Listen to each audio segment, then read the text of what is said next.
Moi, je suis le docteur Louis Fouché. Je parle pas du tout au nom de la PHM. Je parle en mon nom et je parle au nom d'un collectif qui s'appelle Réinfo Covid, qui réunit 350 chercheurs, enseignants, universitaires, etc.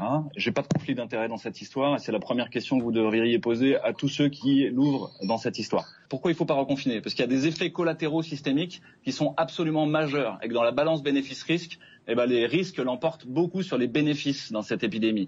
Les effets collatéraux majeurs, ils sont à la fois sanitaires, sociaux, économiques, systémiques. Sanitaires, vous avez des infarctus non revascularisés sur le premier confinement, des gens qui sont pas venus, ils avaient mal dans la poitrine, ils sont pas venus, ils sont retrouvés avec un cœur à la caisse en insuffisance cardiaque terminale.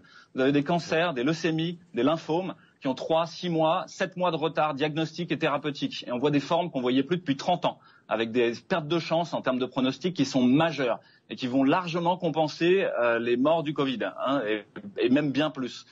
Vous avez des personnes âgées qui déclinent au niveau cognitif très très rapidement, d'être isolées socialement, d'être derrière des masques. Nous, on a des témoignages d'orthophonistes qui nous disent de semaine en semaine, ils reconnaissent plus un éléphant d'un lapin. Puis la semaine d'après, ils savent plus ce que c'est qu'une carotte. Pareil, vous avez des enfants en crèche qui sont avec des tatas masqués toute la journée, qui n'ont pas le droit de les toucher.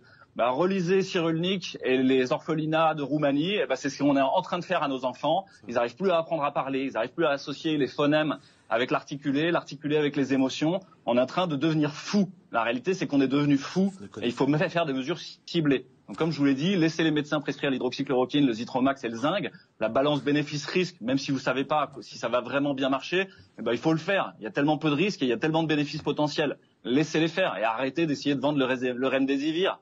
Éclairer les conflits d'intérêts dans cette histoire auprès du conseil scientifique, auprès du gouvernement et auprès de la NSM. Je veux dire, ça c'est le travail des journalistes. Et puis masquer les personnes à risque, comme je vous l'ai dit, avec des FFP2, ça sert à rien de leur faire croire que le masque de papier va les sauver, c'est juste pas vrai, quoi. C'est une imposture et on le sait tous. Et puis laisser les restaurants travailler, laisser les autres travailler, etc. Et puis donner des sous à l'hôpital. Merci beaucoup, ça fait 15 ans qu'on n'a pas de sous.